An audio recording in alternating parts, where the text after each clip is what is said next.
요한복음 12장 20절부터 28절까지의 말씀을 제가 봉독하겠습니다.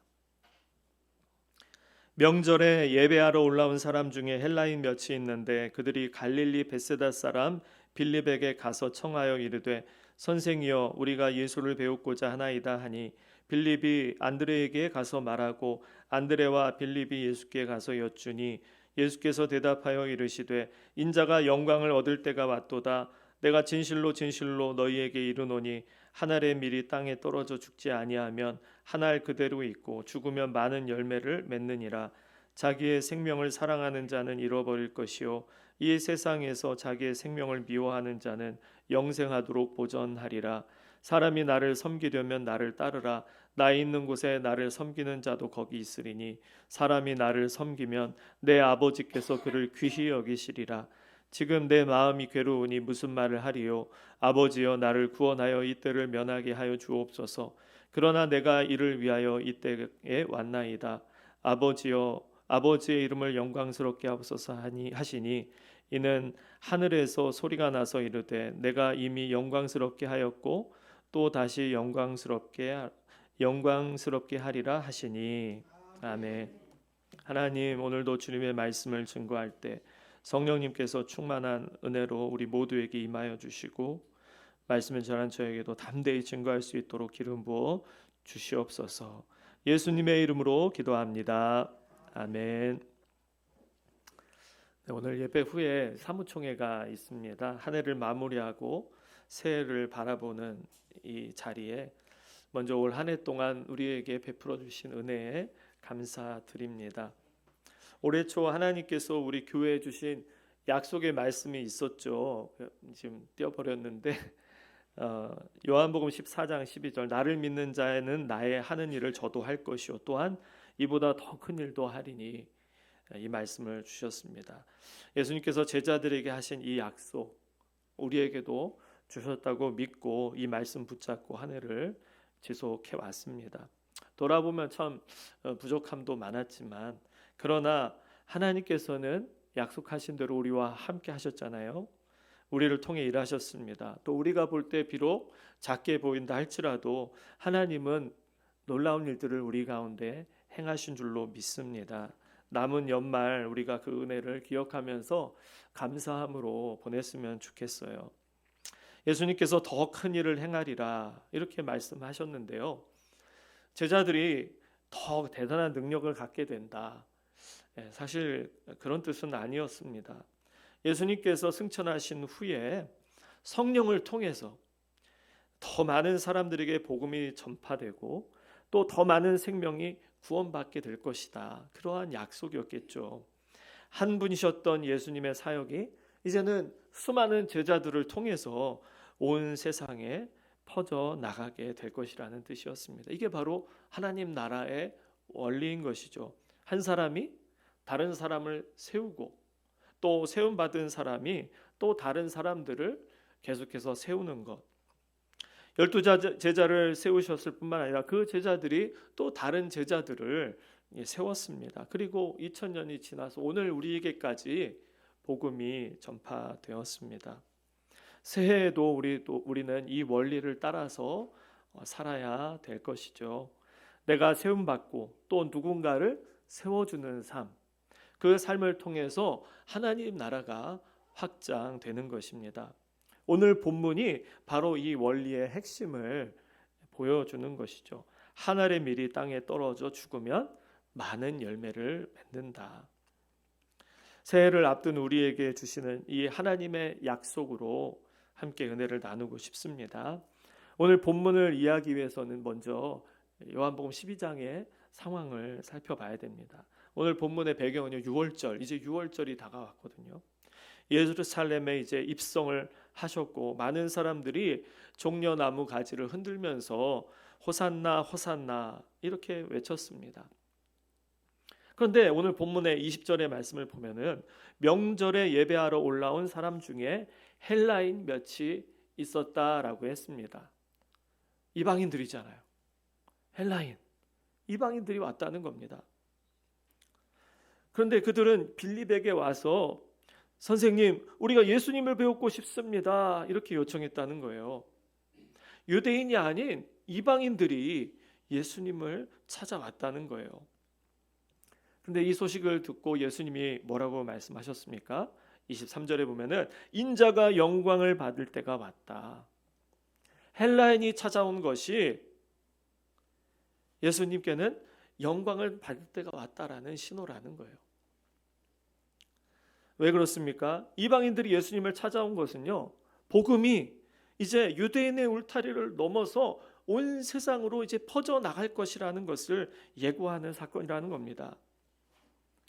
그런데 이것이 가능해지기 위해서는요, 한 가지 사건이 일어나야 된다는 거예요. 그것은 바로 예수님의 십자가 사건입니다. 예수님이 죽으시고 부활하신 후에 성령을 보내주셔야 이제 그 다음에 복음이 땅끝까지 전파되는 것이잖아요. 그래서 예수님께서는 오늘 본문의 말씀, 이 비유의 말씀, 미랄의 비유를 말씀하시는 겁니다. 24절의 말씀, 한 알의 밀이 땅에 떨어져 죽지 아니하면 한 알 그대로 있고 죽으면 많은 열매를 맺느니라. 이 말씀은 먼저 예수님 자신에 대한 말씀입니다.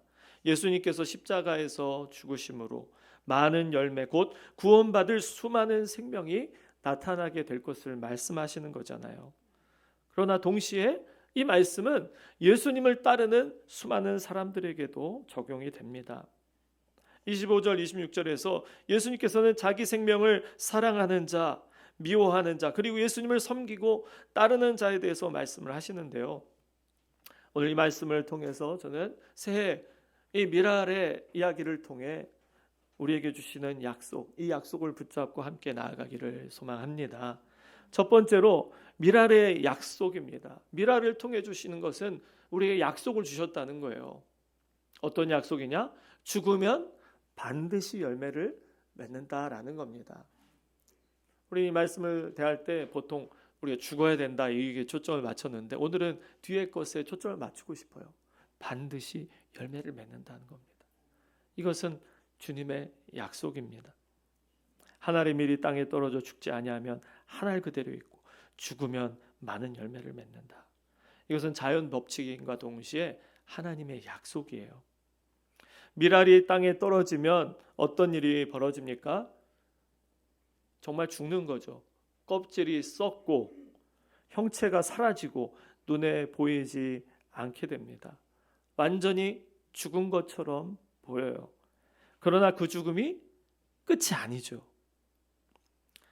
땅속에서 새로운 생명이 싹을 틔우고 때가 되면 줄기가 올라오고 마침내 이삭이 열려 보통 한 10배, 잘 되면 30배, 그리고 정말 잘 되면 60배, 그리고 이거는 말도 할 수 없는 놀라운 축복을 받는다 할 때 100배가 열린다는 게 이제 밀 수확의 그런 결과라고 알려져 있습니다. 땅에 묻힌 밀알을 보면 우리는 결과를 알 수 없어요. 이게 정말 열매가 맺힐지, 언제 싹이 날지, 얼마나 많은 열매가 열릴지 알 수 없습니다. 그러나 분명한 것은요, 죽은 밀알은 반드시 열매를 맺는다는 겁니다.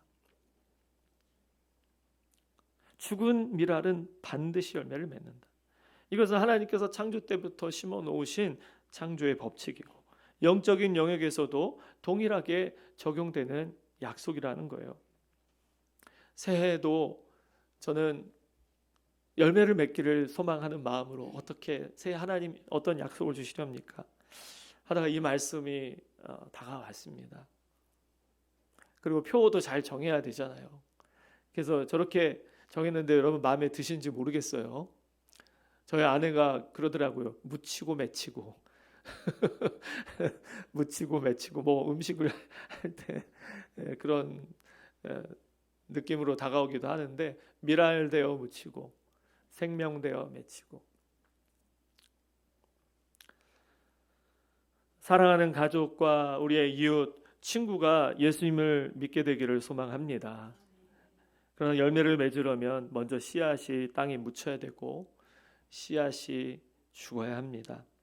우리의 삶 속에서 이 죽음, 미랄이 땅에 묻히는 것을 어떻게 표현할 수 있을까요? 내 뜻을 내려놓는 것, 내 편함을 포기하고 내 시간을 드리고 내 자존심을 꺾는 것. 그것은 좀 공포스러울 때도 있고 손해처럼 느껴질 때도 있을 겁니다. 아무런 결과도 보이지 않는 것처럼 느껴지죠. 마치 땅속에 묻혀 썩어져 가는 미랄처럼. 그러나 여러분, 하나님의 약속을 다시 한번 기억하시기를 바랍니다. 죽으면 어떻게 된다고요? 반드시 열매를 맺는다는 겁니다. 지금 당장 눈에 보이지 않아도 느끼지 못해도 하나님의 약속은 변함이 없습니다. 땅속에 묻힌 씨앗이 때가 되면 반드시 싹을 틔우듯이 우리가 드린 희생과 헌신은 하나님의 때에 반드시 열매를 맺게 될 것입니다. 이것은요, 율법이 아니라 약속이에요. 하나님의 약속입니다. 죽어야 한다는 명령이 아니라 죽으면 반드시 열매를 맺힌다. 하나님께서 그렇게 하시겠다라고 약속하시는 겁니다. 이 약속을 여러분 붙잡으시기를 축복합니다. 두 번째는요, 미랄의 본입니다. 예수님께서 본을 보여주셨다는 거예요.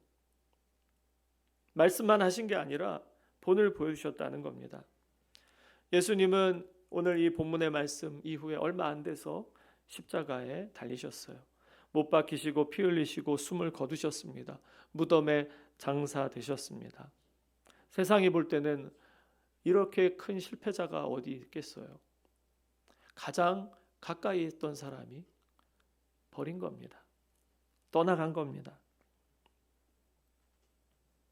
무덤에 장사되시고 아무것도 아닌 존재가 된 것처럼 보였어요. 마치 땅에 떨어진 미랄이 되신 겁니다. 제자들이 볼 때 예수님께는 이제 더 이상 희망이 없겠구나 하고 다 떠난 것 아닐까요? 그렇지만 3일 후에 부활하셨어요. 죽은 미랄에서 생명이 터져 나온 것입니다. 그리고 한 알의 미랄이 맺은 열매를 보세요. 오순절에 제자들 또 300명 또 3,000명 수천 명의 사람들이 복음을 깨닫고 예수님을 영접하게 되었습니다. 그리고 이 복음은 예루살렘을 통과해서 유대와 사마리아와 땅끝까지 복음이 전파되고 오늘 우리에게도 도달하게 되었습니다. 여러분, 얼마나 놀라운 생명의 역사입니까? 우리가 미랄의 삶을 살 수 있는 것은요, 예수님이 본을 보여주셨기 때문에 그래요. 예수님이 먼저 미랄이 되셨기 때문입니다. 우리가 잘나서 대단해서 우리의 스스로의 힘으로 죽은 게 아니라 주님이 먼저 보여주신, 베풀어 주신 은혜 때문에 우리도 그분을 따라 그 길을 갈 수가 있는 것이죠. 십자가는 끝이 아니라 부활로 가는 길입니다. 예수님이 그것을 보여주셨어요. 26절에 보면은요, 사람이 나를 섬기려면 나를 따르라. 나 있는 곳에 나를 섬기는 자도 거기 있으리니 라고 했습니다. 예수님이 십자가 지셨지만 지금 어디에 계십니까? 하나님의 영광의 그 우편에 계시지 않습니까? 우리가 예수님을 따라 미랄의 삶을 산다면 우리 또한 예수님의 곁에 있게 되는 것이죠. 이게 바로 은혜입니다. 우리의 노력으로 얻는 게 아니라 본을 보여주신 예수님, 미랄이 되신, 미랄로서 본이 되신 그 예수님의 발자취를 따라가기 때문에, 그 길에 주님이 함께 하시겠다고 약속하셨기 때문에 우리는 그 길을 가는 것이죠. 셋째로, 미랄에는 소망이 있습니다. 26절 하반절 보세요. 사람이 나를 섬기면 내 아버지께서 그를 귀히 여기시리라. 아버지께서 귀히 여기시겠다라고 말씀해 주셨어요. 미랄의 삶을 사는 자에게 주시는 하나님의 약속입니다. 누가 귀히 여기신다고요? 하나님 아버지께서. 하나님 아버지께서 귀하게 여겨주신다. 아무도 보이지 않는 곳, 아무도 알아주지 않는 곳에서 묵묵히 썩어지고 사라지는 것처럼 보이지만 내가 정말 이렇게까지 해야 되나? 그렇게 생각할 때도 있겠지만 하나님이 보고 계시다는 거예요. 아무도 보이지 않는 그곳에서 하나님은 거기에서 생명을 싹 틔우고 계시는 겁니다. 사람들이 알아주지 않아도요, 세상이 몰라줘도 하나님은 알고 계시고 그 안에서 생명 역사를 이뤄가고 계십니다.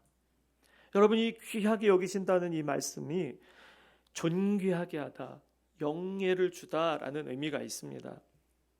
같은 단어가 요한복음 5장에도 나오는데요. 아버지께서 아들을 보내셨은즉 아들을 공경하지 않으냐는 자는 또한 아들을 보내신 아버지도 공경하지 않으니라. 공경하다, 이게 같은 뜻입니다. 귀히 여기신다, 공경하다. 아버지께서 아들을 공경하시듯이 아버지께서 미랄이 된 자를 귀히 여기신다. 이게 하나님의 약속이라는 거예요.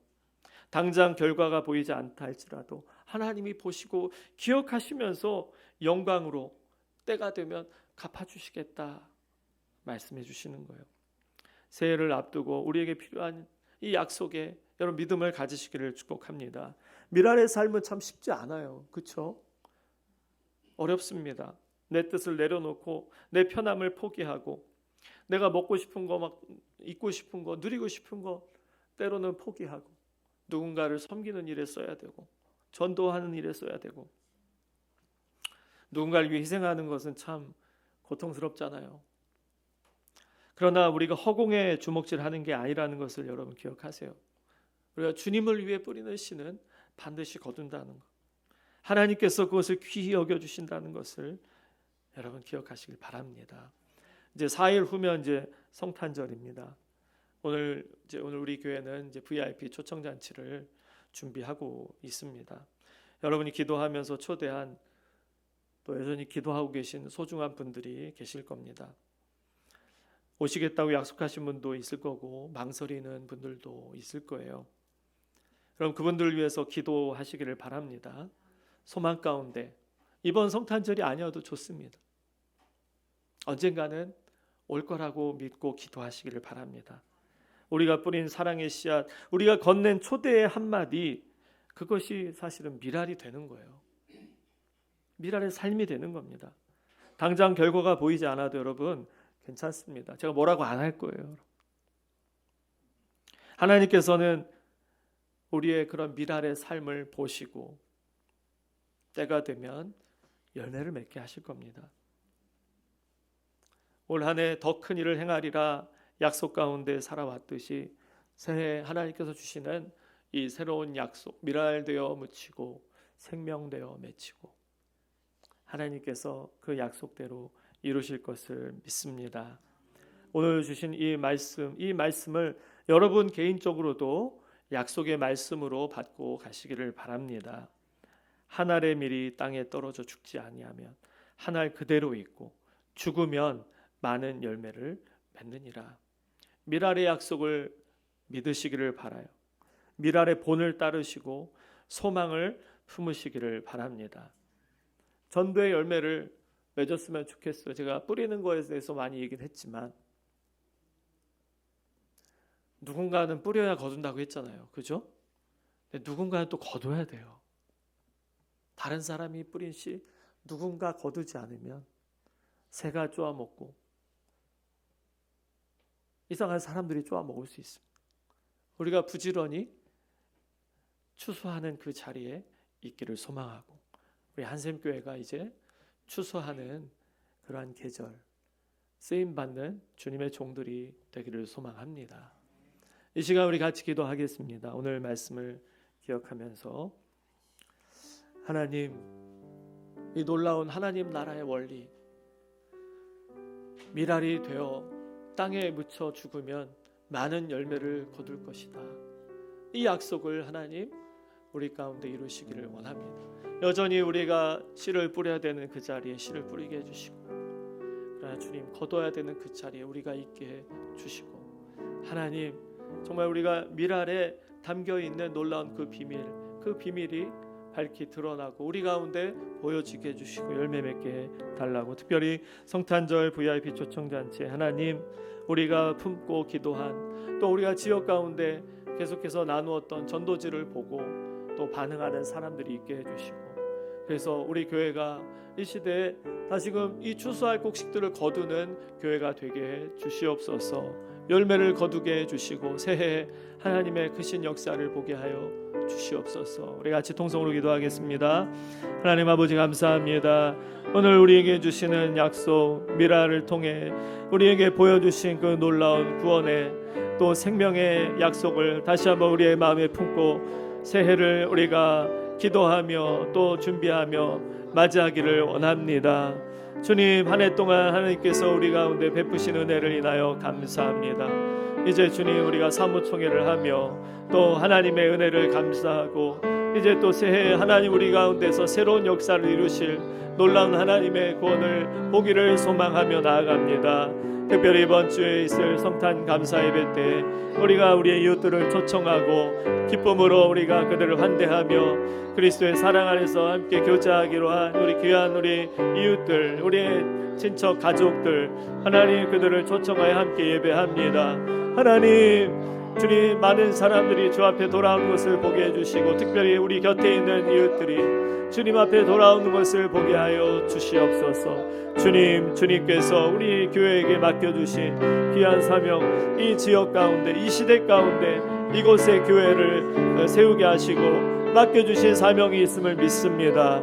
하나님, 구석구석 주님 복음이 들어가지 못한 그곳에 복음이 전파될 수 있도록 하나님 우리에게 맡겨주신 사명에 충실히 감당하여 미랄이 되어서 썩어짐으로 죽어짐으로써 주님 열매를 거두는 놀라운 역사가 있게 하여 주시옵소서. 예수님의 이름으로 기도합니다. 아멘.